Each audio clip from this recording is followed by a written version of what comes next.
आदरणीय किसान भाइयों, नमस्कार। फार्म एंड फार्मिंग 2020 के इस चैनल में मैं आपका साथी विष्णु फार्म प्रोड्यूसर ऑर्गेनाइजेशंस के बारे में कुछ जानकारी साझा कर रहा हूं। मुझे उम्मीद है कि फार्म प्रोड्यूसर ऑर्गेनाइजेशंस बनाकर किसान भाई अपनी दिशा और दशा दोनों को बदलने का प्रयास करेंगे। तो कैसे आप मैं सिलसिलेवार आपको यह समझाऊंगा कि फार्म प्रोड्यूसर ऑर्गेनाइजेशन की आवश्यकता क्यों है और फार्म प्रोड्यूसर ऑर्गेनाइजेशन क्या कर सकता है। सबसे पहले दो उद्देश्य के लिए फार्म प्रोड्यूसर ऑर्गेनाइजेशंस का निर्माण किया जाता है। नंबर एक, इस चार्ट के माध्यम से हम सभी समझ सकते हैं कि फसलों के लागत में कमी। दूसरा, हमारे फसलों का उपयुक्त मुनाफा। ये दोनों उद्देश्यों की पूर्ति करने के लिए हम फार्मर प्रोड्यूसर ऑर्गेनाइजेशन यानी किसान उत्पादक संघ का निर्माण करते हैं। किसान उत्पादक संघ का निर्माण करने की आवश्यकता क्यों है?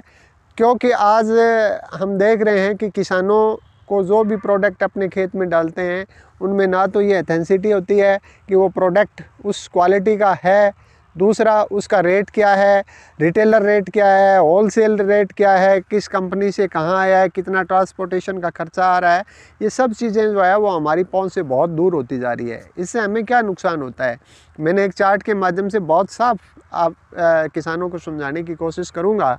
और मैंने बहुत से फार्म प्रोड्यूसर ऑर्गेनाइजेशनों से बात भी की है और इस स्थिति में उनका बहुत ही सराहनीय प्रयास रहा है कि फार्म प्रोड्यूसर ऑर्गेनाइजेशन बनाकर उन्होंने अपनी स्थितियों को बदलने का प्रयास किया है। सबसे पहले ये किसानों द्वारा बनाई गई कंपनी है। सामान्य कंपनी और इस कंपनी में क्या फ़र्क है?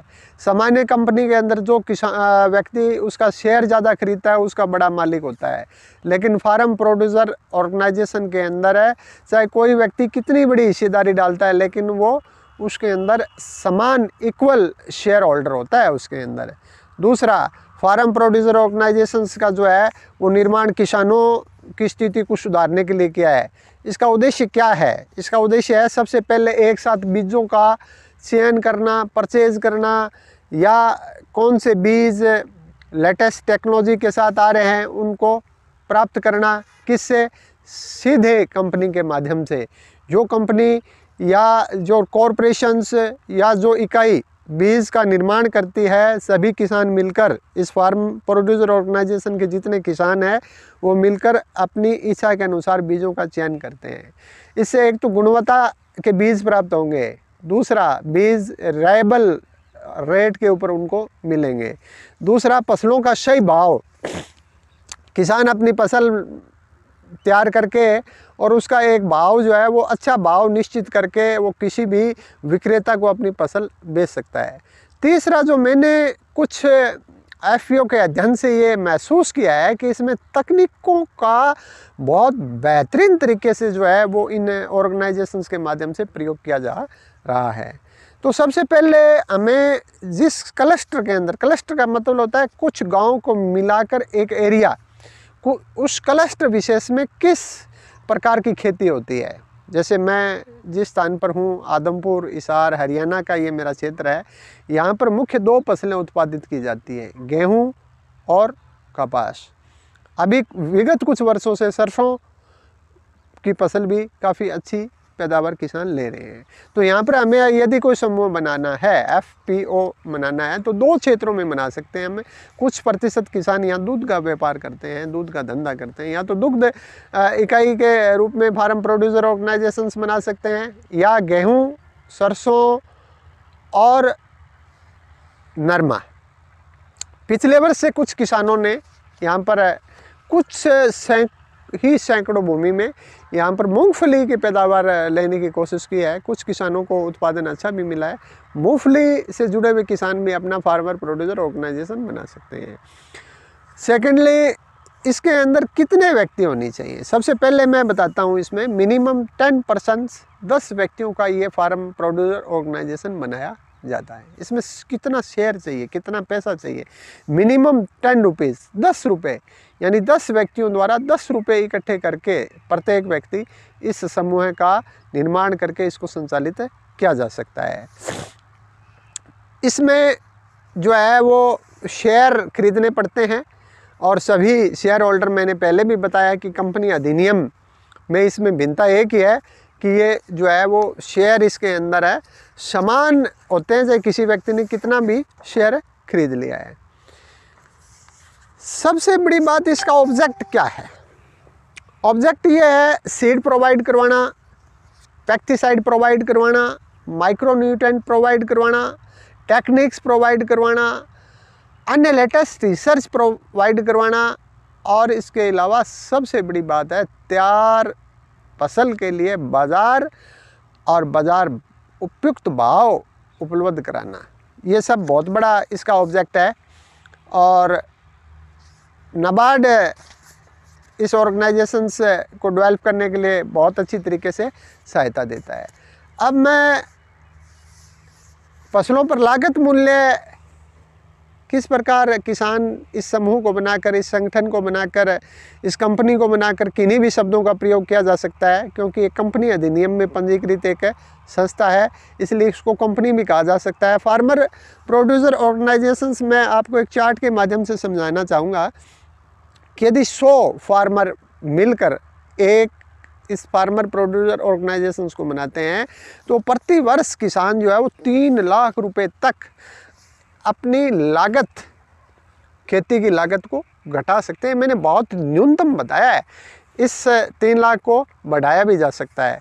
इतना पैसा 100 किसान जो है एक समूह बनाकर बचा सकते हैं। अब मैं सिलसिलेवार बताता हूँ। किसानों की संख्या कितनी? 100। प्रत्येक किसान के पास ठोस भूमि कितनी? 4 एकड़। कुल भूमि कितनी होगी? 400 एकड़। 400 एकड़ की खेती का मैं आपको डाटा बताता हूँ। किसान भाइयों, 400 एकड़ भूमि के लिए मैंने 2 बैग DAP के प्रयोग करने के लिए यहाँ एक सिस्टम बनाया है, और 2 बैग प्रति एकड़ अगर हम DAP के बैग प्रति एकड़ में डालें तो 400 एकड़ के लिए 800 बैग की आवश्यकता पड़ेगी। और यदि हम 800 बैग किसी डायरेक्ट कंपनी से खरीदें, जितनी भी कंपनीज है, जैसे किर्बको है, इफ़को है, जैसे कारगिल है, जो भी एक्स्ट्रा XYZ जो भी लेटेस्ट जिस एरियाज़ में जो कंपनी का फर्टिलाइज़र से जुड़ी है, वो हमें निश्चित रूप से मार्जिन रेट के ऊपर जो है वो ये DAP फर्टिलाइज़र उपलब्ध कराएगी। इससे मैं न्यूनतम मानता हूँ कि 12,000 रुपये की बचत होएगी। दूसरा, 400 एकड़ के लिए हम 4 बैग यूरिया को लेकर चलते हैं। 1600 बैग यूरिया जो है वो मैं यहाँ मानकर चलता हूँ। इसमें यदि मैं प्रत्येक बैग 10 रुपये भी कम मानूँ तो 16,000 रुपये की बचत हम यूरिया के अंदर निकाल सकते हैं। इसके अलावा मैं 400 एकड़ में 200 एकड़ भूमि पर मैंने नरमे की यदि कल्टीवेशन करने के लिए फार्मर सहमत हों तो मुझे यदि मैं 2.5 पैकेट प्रति एकड़ का औसत निकालूँ तो 500 बैग यानी 500 पैकेट्स हमें हाइब्रिड सीड की आवश्यकता पड़ती है। और यदि मैं 100 रुपये की कॉस्ट उसमें कम करूं तो 5,000 रुपये मुझे वहां बीज से प्राप्त हो सकते हैं मेरे इस फार्मर प्रोड्यूसर ऑर्गेनाइजेशन को। इसके अलावा यदि मैं 400 एकड़ में 4 पैकेट यानी 4 बैग जो भी हम प्रति केजी की बात करते हैं NPK यानी कोई फोलियर सफरे के फर्टिलाइज़र लाएँ, और यदि हम उसके अंदर है 1600 पैकेट होते हैं और एक पैकेट में यदि हम 10 रुपये भी कम करें तो 16,000 रुपये की बचत हमारे यहाँ से निकल कर आती है। इसके अलावा मैंने इन 400 एकड़ में 200 एकड़ में ही नरमा लगाया, जो शेष 200 एकड़ है यदि मैं वहाँ ग्वार लगाऊँ और ग्वार के लिए यदि मैं एक थैली 5 kg की लूँ तो मुझे 200 पैकेट ग्वार के, और यदि मैं उसमें 200 में 20 रुपये की भी बचत करूँ मेरे इस फार्मर प्रोड्यूसर ऑर्गेनाइजेशन में तो 4,000 रुपये की बचत निकल कर आती है। इसके अलावा मैं आगे रबी सीज़न के अंदर 400 में से 300 एकड़ में मैं यदि गेहूं की खेती करूं और 100 एकड़ में यदि मैं सरसों की खेती करूं तो इसका मैं कैलकुलेशन किसान भाइयों आपको दे रहा हूं। 300 एकड़ में 40 किलो प्रति एकड़ के अंदर यदि मैं सीड लगाता हूं गेहूं का किसी भी वैरायटी का तो 300 बैग व्हीट का सीड होता है। और यदि एक बैग में मैं न्यूनतम 100 रुपये की मार्जिन मनी मानूँ तो 30,000 रुपये मार्जिन मनी निकल कर हमें गेहूं के सीड में आती है। और इसके अलावा यदि मैं शेष 100 एकड़, मैं 400 एकड़ की बात कर रहा हूँ, 100 किसानों की बात कर रहा हूँ, 100 किसानों को 4 एकड़ औसत माना है मैंने।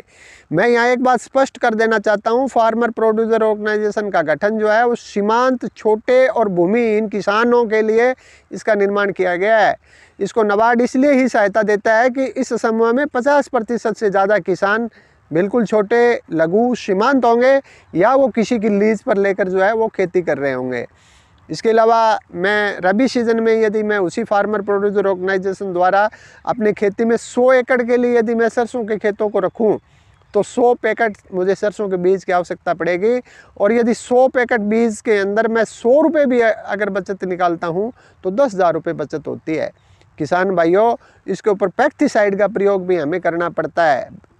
खरीफ के सीज़न में विभिन्न प्रकार के इंसेक्ट हमारे खेती को परेशान करते हैं। रबी सीज़न में हमें हर्बिसाइड यूज़ करना होता है। मैं 400 एकड़ के लिए यदि 5 टाइम पेस्टिसाइड का प्रयोग करता हूं तो मुझे आप अंदाज़ा लगाएं 400 एकड़ गुना में कितना, 5 बार कितना हो गया भाई 2000। 2000 में यदि मैं 100 रुपये की अगर बचत करता हूं तो कितना हो गया भाई 2 लाख रुपये। कुल मिलाकर मैंने ये 3 लाख रुपए की जो है वो न्यूनतम बचत है इस एक फार्मर प्रोड्यूसर ऑर्गेनाइजेशन के गठन करने के बाद न्यूनतम रूप से इन छोटी चीज़ों के लिए बीज और फर्टिलाइज़र का प्रयोग करके हम 3 लाख रुपए बचा सकते हैं प्रति वर्ष। ये मैंने एक बहुत ही अति छोटी बचत की प्रयास किया। इसमें हम टेक्नोलॉजियों का अन्य प्रयोग करके अपने प्रोडक्शंस को बढ़ा भी सकते हैं। सभी किसान साथ मिलकर यदि खेती करते हैं तो और अन्य फ़ायदा भी आता है। उसके बाद में हमारे पास एक अच्छी किस्म की गेहूं है या एक विशेष वैरायटी है, मान लो C306 बो रखी है हमने 20 किसानों ने 100 एकड़ की खेती में, तो हम उसको भी अच्छे रेट के ऊपर बाज़ार में बेच सकते हैं। तो किसान भाइयों, मैं अपने अगले 2-3 वीडियो के अंदर फार्मर प्रोड्यूसर ऑर्गेनाइजेशंस का निर्माण किस प्रकार होता है एक छोटी सी मैंने यहाँ स्थिति बताने का प्रयास किया है। अगले वीडियोज़ में मैं नए साल में 2021 में आपको कुछ और जानकारियाँ लेकर आऊँगा। हमारे क्षेत्र में कुछ फार्मर प्रोड्यूसर ऑर्गेनाइजेशंस बनने की प्रक्रिया में है, उनके साथ भी हम बातचीत करेंगे। किसान साथियों, हमारे इस चैनल को सब्सक्राइब अवश्य करें, अपने साथी मित्रों के साथ इसे शेयर करें, उनको भी ये आग्रह करें कि वो इस चैनल को सब्सक्राइब करें ताकि कि हमें जो भी नवीनतम जानकारी या जो किसान हित में या जो किसान परिवार के हित में जो भी हमें इन्फॉर्मेशन मिलेगी हम आपसे साझा करते रहेंगे। और किसान भाइयों, सर्दी का सीज़न आ चुका है, अपने स्वास्थ्य की ध्यान रखते हुए अपने खेतों को बहुत बढ़िया तरीके से अपनी फसलों को तैयार करें। और हम सरकार द्वारा बनाई जो अच्छी योजनाएं समझें जिनको हम उनको अडॉप्ट करके वैज्ञानिकों के अच्छे दिशा निर्देशों को प्रयोग करके अर्थशास्त्रियों के अच्छे सुझावों का प्रयोग करके और सब हम एक बेहतरीन उत्पादन करके अपने राष्ट्र को, अपने खुद को, अपने गांव को, अपने राज्य को और सबसे बड़ी मानवता को खुशहाल कर सकते हैं। इन्हीं शब्दों के साथ जय हिंद, जय भारत, जय किसान।